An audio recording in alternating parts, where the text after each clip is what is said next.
சொல்லி கதையை முடிக்கிறோம். சூப்பர்ண்ணா, அருமைண்ணா, எங்கேயோ போயிட்டீங்க. தம்பி நல்லா இருக்குங்கிறீங்க. படத்தை ஆரம்பிச்சிடுவோம். Thank you sir. இதுக்கு பட்ஜெட் என்ன சார்? ஒரு 4 கோடி 3 கோடி சார். சார் ஒரு 2 கோடியில முடிச்சிடலாம் சார்.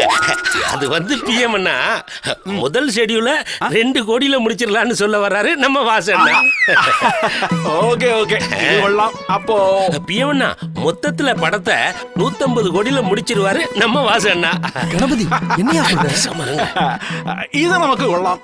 150 கோடிக்கு கீழே படம் எடுத்தா தமிழ் படம் 6 இவ்வளவு பாப்பா.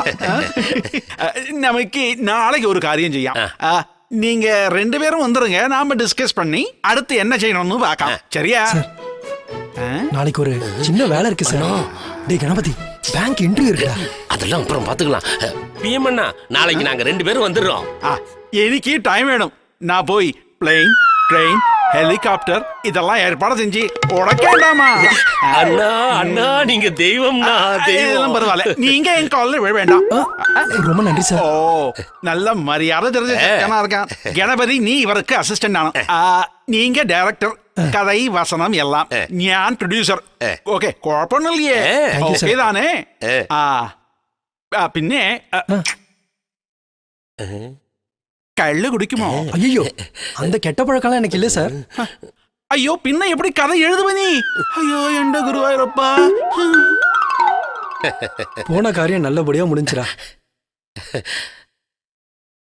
பாத்தீங்களாண்ணா, பிஎம்க்கு உங்க கதை பிடிக்கும்னு எனக்கு அப்பவே தெரியும். என்ன கதை, என்ன சென்டிமெண்ட். ஆஹா ஆஹா. அது சரிடா, நம்ம படத்துக்கு என்ன 200 கோடி பட்ஜெட், ஏன் 4 கோடி பத்தாதா? அண்ணா நீங்க 4 கோடியில ஒரு நல்ல படம் எடுக்கிறேன்னு சொல்லி பாருங்க, ஒரு பயம் உங்களை மதிக்க மாட்டான். அதையே பிரம்மாண்டமா ஏதாவது கதையை சொன்னீங்கன்னா தான் உங்களை டைரக்டராவே மதிப்பான். ஏண்டா அந்த காலத்துல ஸ்ரீதர், பீம்சிங் இவங்கெல்லாம் நல்ல படமா கொடுக்கலையா என்ன? அண்ணா அப்போ ப்ரொடியூசருங்க கதையை பார்த்தாங்க, இப்போ சதையத்தானே பாக்குறாங்க. அப்போ பாட்டை கேட்டான், இப்போ சத்தத்தை தானே கேக்குறான். அப்போ நடிப்பை பார்த்தாங்க, இப்போ எங்க வெடிப்பு இருக்கு அதுக்கு ஏத்த மாதிரி செட்டை போடலாமான்னு யோசிக்கிறாங்க. அண்ணா அப்போ கவர்ச்சி காட்ட ஒருத்தி தான் இருந்தா, இப்போ காதலிக்கிறவன் மட்டும் இல்ல எல்லாருமே பார்க்கட்டும்னு நடு ரோட்ல ஆடுறவ தானே கதாநாயகி.